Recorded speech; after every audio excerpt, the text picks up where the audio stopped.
এগুলো আমরা এখানে এইগুলো সবগুলো ক্লাসে পড়ানো হয়েছিল, ঠিক আছে?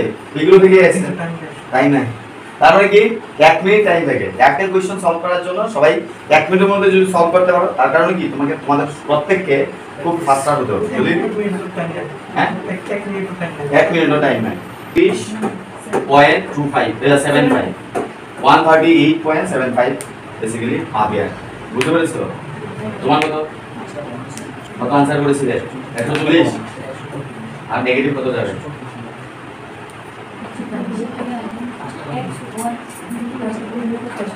10টা 10 মানে হলো তার মাইনাস কত হবে? 2 পয়েন্ট সামথিং না 2.5 না, তাহলে তার কত যাবে? 137.5 পাওয়ার সম্ভাবনা আছে, ঠিক আছে? ফাইনাল আনসার কি দিতে পারে ধরো আমরা অ্যানালাইজ করতে পারি, ঠিক আছে? আজকে আমরা দুইজন স্টুডেন্টস আছে যারা বেসিক্যালি ত্রিপুরা স্টেট কোঅপারেটিভ ব্যাংকের এক্সাম দিয়েছিল। ডিব্রুগড়ে তোমাদের এক্সাম সেন্টার ছিল। আচ্ছা, আজকে আমরা আলোচনা করবো অ্যাকচুয়ালি ডিব্রুগড় মানে আসামে অ্যাকচুয়ালি তারা পরীক্ষা দিয়েছিল ত্রিপুরা থেকে গিয়ে। তো তারা গত কয়েক মাস ধরে আমাদের এখান থেকে প্রস্তুতি দিয়েছিল স্কুল অফ প্ল্যানিংয়ে। তো তাদের থেকে আমরা শুনবো যে পরীক্ষায় যে কোয়েশ্চন প্যাটার্ন ছিল কেমন হয়েছে, এবং সেটা লেভেল যেটা কোয়েশ্চন ডিফিকাল্টি লেভেল যেটা কেমন হয়েছিল, এবং কোয়েশ্চন যেখানে এখানে যতদিন তারা প্র্যাকটিস করেছে এই প্র্যাকটিস করা কোয়েশ্চন থেকে কি তারা কোয়েশ্চন পেয়েছিল কিনা সেগুলো আমরা জেনে নেবো। কারণ কি লাস্ট 3-4 মান্থস ক্লাস করেছিলে তোমরা না ব্যাংকিংয়ের জন্য। আচ্ছা, তো প্রথমে তোমাদের পরিচয় একটু দেবে, কি নাম? আর প্রথমে তোমার পরিচয় দাও। ইন্দ্রনীল পাল। আর তোমার? শুভ্রনীল। ওকে, তো শুভ্র তোমরা দুজন কোথা থেকে গ্রাজুয়েশন করেছিলে? রামনগর করেছিলে। ওকে, কোন স্ট্রিম ছিল? সায়েন্স। আর তোমরা কবে পরীক্ষা দিলে কোঅপারেটিভ ব্যাংকে? 3rd মে। তুমিও 3rd মে 2024। ওকে, তো তোমরা এই যে পরীক্ষা দিতে গেলে তোমাদের অনেকগুলো প্রবলেম হয়েছিল? ত্রিপুরা থেকে গেছিলে? ট্রেনে উঠলাম, ট্রেনে ওটা তোমার মাঝখানে স্টপ হয়ে গেছে, মাঝখানে হঠাৎ স্টপ। আচ্ছা, 5 সেকেন্ডে হিট হয়েছে পছন্দ করো। ও, তারপরে তোমরা কি করলে? ট্রেন আবার চলেছিল? ও আচ্ছা, যেখানে নিউজে এসেছিল অ্যাকচুয়ালি ট্রেন বন্ধ হয়েছিল, এটা একটা সমস্যা হয়েছিল। এমনিতে তোমাদের অনলাইনে পরীক্ষা দিয়েছিল তো, কম্পিউটারে পরীক্ষা দিয়েছিল, তো ওইখানে question basically English pattern English ছিল। আচ্ছা, তো আমাদের এখানে যে তোমরা প্রিপারেশন নিলে, তো সেখান থেকে তোমরা পরীক্ষা মানে কোয়েশ্চন কেমন ছিল? মানে তোমরা কি আমরা যে প্যাটার্নের কোয়েশ্চন এখানে রিজনিং, ম্যাথস বা ইংলিশ যা কিছু করিয়েছি কম্পিউটারে যা আমরা প্রোভাইড করেছি কোয়েশ্চন, ওইগুলো থেকে কি কোয়েশ্চন তোমরা পেয়েছিলে? কতটুকু পেয়েছিল? কত আনসার করেছো তুমি? কত পরীক্ষা ছিল টোটাল মার্কস? 160। মানে 160 এর পরীক্ষা ছিল। তোমরা কত আনসার করেছো তুমি? 140 আনসার করেছো। তুমি? অনেক 140 না, এর থেকে কম। নেগেটিভ মার্ক আছে জানো তো? হ্যাঁ, নেগেটিভ মার্ক আছে। আচ্ছা, 140 এর মানে 140 হওয়ার সম্ভাবনা আছে? হ্যাঁ,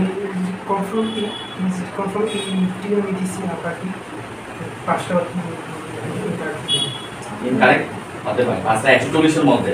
ওকে, তাহলে 140 এর মধ্যে তোমার 5টা ইনকারেক্ট হতে পারে। দ্যাট মিন্স কি নেগেটিভ মার্ক কত? 1/4 না 1/3? 1/4। তাহলে কত করে যাবে? 5টায় কত যাবে? 1.7 হ্যাঁ 1.25 মাইনাস করো 1.25। হ্যাঁ, তাহলে কত আসবে? 100। হ্যাঁ, 134 না না 1 না 1 সাম এইরকম 108।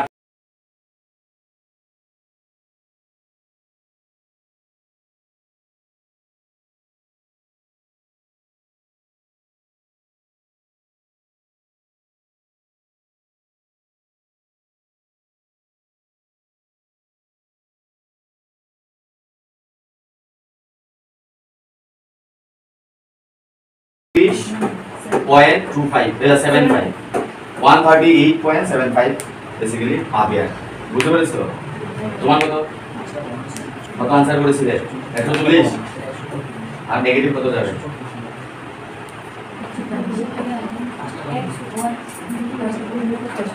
10টা 10 মানে হলো তার মাইনাস কত হবে?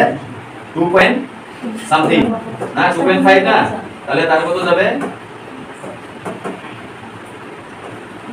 137.5 পাওয়ার সম্ভাবনা আছে। ঠিক আছে, ফাইনাল আনসার কি দিতে পারে ধরো আমরা অ্যানালাইজ করতে পারি। ঠিক আছে, তো তোমাদের থেকে মানে জানতে চাইছি আর কি যে তোমরা যে তুমি একটু মুভ করো, তোমাদের যে মানে বেসিক্যালি ইংলিশ গ্রামার কতগুলো, তো ইংলিশ গ্রামারে কত কোয়েশ্চন ছিল? হ্যাঁ 40টা। তোমরা এদিকে মুভ করো, বাকি তোমরা বলতে থাকো। ঠিক আছে, 40টার মধ্যে কতটা আনসার করেছো ইংলিশ গ্রামার? কম দিল। আচ্ছা, কত কত আনসার করেছো? 30। 30 আনসার করেছো। 30 এর কত হতে পারে? 20 20 মানে 20 তুমি 40 এ 20 পেতে পারো ইংলিশে। আর তুমি কত?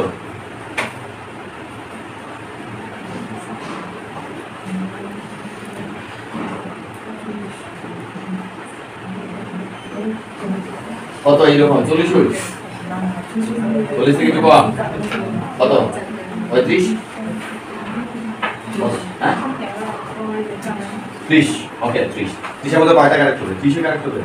কি কি এসেছিল পরীক্ষার মধ্যে কোয়েশ্চন? যেমন ইংলিশ থেকে কি কি এসেছিল? Error correction. এন্ড দেন এগুলো ম্যাপ করিয়েছেন ক্লাসে? Okay fine. Then error correction আছে, আমরা লিখি টপিকগুলো কি কি এসেছে। একটা এরর কারেকশন। ওকে, আর দেন তারপরে আর কিছু আসেনি? প্রিপোজিশন আর্টিকেল তোমাদের শিখতে কিছু আসেনি? এরর কারেকশন দিয়ে হয়ে গেছে। বা তাহলে তো একটা মেথড দিয়ে এত মাথা ঘামানোর দরকার পড়েনি, একটা মেথডেই হয়ে গেছে। তো কারো কারো শিখতে আলাদা আলাদা করে আসছে, বাকিও আসবে, পরীক্ষা দিয়ে আসবে। ঠিক আছে, তো তাহলে এরর কারেকশনই বেসিক্যালি 40 কোয়েশ্চন ছিল, প্রায় 40টা কোয়েশ্চনে এরর কারেকশন ছিল। তো ইজি ছিল, কারণ একটা মেথড, এত সব মেথড তো দিয়েছে আমাদের, preposition article phrase idioms and sentence transformation, হ্যাঁ অনেক কিছু করিয়েছে। তার মানে তোমরা একটা কোয়েশ্চন মানে মেথড মানে রুলস দিয়ে অনেকগুলো সলভ করেছো। রিজনিং এ কি কি এসেছিল? রিজনিং এ আমরা তো রিজনিং করেছি অনেকগুলো। ঠিক আছে, কি কি এসেছিল? হ্যাঁ ব্লাড রিলেশন। ওকে, দেন সিনোনিজম। ওকে, দেন হ্যাঁ নাম্বার সিরিজ। তারপরে লেটার সিরিজ গুলো এবিসিডি দিয়ে নাম্বার পাজল ছিল। আচ্ছা আচ্ছা, নাম্বার পাজল ছিল। আর নাম্বার পাজল ছিল। তারপরে এটুকু ছিল। আর কিছু মানে প্রফিট লস, ম্যাথ থেকে কি ছিল? ম্যাথের প্রফিট লস রং নাম্বার। হ্যাঁ রং নাম্বার, রং তো রিজনিং। আচ্ছা, রিজনিং এর রং নাম্বার আছে। আচ্ছা তারপরে রং নাম্বার ম্যাথে আছে, ম্যাথের পার্ট রং নাম্বার দিয়ে দিয়েছে। আচ্ছা তো ওকে ফাইন, রং নাম্বার আছে। তারপরে রং নাম্বার তো ক্লাসে করছি। তারপরে সিম্পলিফিকেশন। ওকে, সিম্পলিফিকেশন আছে, সিম্পলিফিকেশন। হ্যাঁ তারপরে আর কি আছে? এগুলো তো আমরা করেছি, এক্সট্রা ভ্যালু বার করো কিভাবে। তারপর আর কি ইন্দ্রনীল সুরনীল মনে করো, ইন্দ্রনীল তো অনেকগুলো বলেছে। আর কি কি ছিল? হ্যাঁ আমি তো প্রথমে ভাবনা চিন্তা করতেছি ব্লাড রিলেশন সিরিজম করছি, এফরে আবার টাইম লাগে যে আমি নাম্বারটা তো ধরছি না আগে, আমি নাম্বার কোডিং। আচ্ছা, নাম্বার সিরিজ করেছো। আর কোডিং ছিল যেমন computer is written as suppose tiger, এগুলো অ্যানালজি ছিল না। ওকে, তাহলে আর কিছু তেমন কিছু না। ডাইরেকশন সেন্স, ডাইরেকশন বারবার ম্যাপ দিয়ে ডাইরেকশন করেছো, আচ্ছা ডাইরেকশনে এসেছে। আচ্ছা, আর তারপরে কি আর কি অনেক বেশি, মানে বেসিক্যালি সব কিছু থেকে আসার কথা। ঠিক আছে, যাই হোক তাহলে এগুলো আমরা এখানে এইগুলো সবগুলো ক্লাসে পড়ানো হয়েছিল। ঠিক আছে, এগুলো থেকে টাইম নাই। তারপরে কি 1 মিনিট টাইম থাকে একটা কোশ্চেন সলভ করার জন্য। সবাই 1 মিনিটের মধ্যে যদি সলভ করতে পারো, তার কারণে কি তোমাদের প্রত্যেককে খুব ফাস্টার হতে হবে। যদি হ্যাঁ 1 মিনিটও টাইম নাই। ঠিক আছে, তো তাদেরকে বলো যারা ক্যামেরা দেখবে তোমাদের, তাদেরকে বলো তোমরা কি বলবে তাদের বেশি করে প্র্যাকটিস করা জরুরি। হ্যাঁ এইদিকে তাকিয়ে বলো 35 মিনিটে 40 এর রিজনিং করা, মানে যে সুপার ফাস্ট থাকবে সেই করতে পারবে। তাহলে 35 মিনিটে 40টা রিজনিং করা হেভিটা। যারা প্র্যাকটিস করবে না তাদের জন্য কি প্রবলেম হবে? তোমরা টাইমের মধ্যে সবগুলো আনসার করতে পারোনি। আমি নাম্বার পাজল না করে আমি প্র্যাকটিস করছি, নাম্বার পাজল করেছি কিন্তু পারোনি, কারণ কি টাইম নেই। তো এই কারণে যারা বেসিক্যালি এখন থেকে বা যারা আমাদের এখানে ব্যাংকের অলরেডি যারা এনরোল করেছো বা এসএসসি দেবে, যেগুলো কম্পিটিটিভ এক্সাম, ডিসি টিপিএসসি হোক, যারা মানে প্রিপারেশন শুরু করেছো, তাদের ক্ষেত্রে তোমরা কি বলবে? তাদের কি বলা, মানে তোমাদের সাজেশন কি থাকবে? প্র্যাকটিস করা বেশি দরকার। প্র্যাকটিস করলে তো অ্যাকুরেসি আর time management possible. Time management তো আসমান থেকে আসবে না, তাহলে প্র্যাকটিস করতে হবে। তো তাদেরকে বলো কি করতে হবে, বলো প্রথম কি করতে হবে? প্র্যাকটিস করা দরকার। হ্যাঁ, এদিকে বলো তাদের দরকার। হ্যাঁ, আর টাইম যাতে কম লাগে নাকি? হ্যাঁ, তাহলে তোমরা কি এক্সপেক্ট করো? চান্স পেয়ে যাবে? কি এক্সপেকটেশন? 137 যদি পাও, ধরো 137 না, তোমরা যদি 100 এর মধ্যে পাও, যদি 100 মার্কস পাও, তাহলে ইন্টারভিউ কল লেটার পাবে। ইন্টারভিউ কল লেটার পাবে, বাট ফাইনাল পাবে কিনা সেটা আমি জানি না। ঠিক আছে, কারণ কি এই মার্কসটা প্রিভিয়াস ইয়ারে যে মানে অন্যান্য ব্যাংকিংয়ের এক্সামও যদি দেখি, তাহলে ত্রিপুরাতে বেসিক্যালি এত মার্কস পেয়ে অনেকে ইন্টারভিউ কল পেয়েছে। ঠিক আছে, তো এত মার্কস পাবে তো নাকি? 100 তার কাছে লোয়েস্ট 67ও পেয়েছে নাকি? এই ইন্টারভিউ তোমাদের কি মার্কস দেবে? এখানে ইন্টারভিউ প্রস্তুতি নিতে হবে, আমরা ইন্টারভিউ সেশন শুরু করে দেব।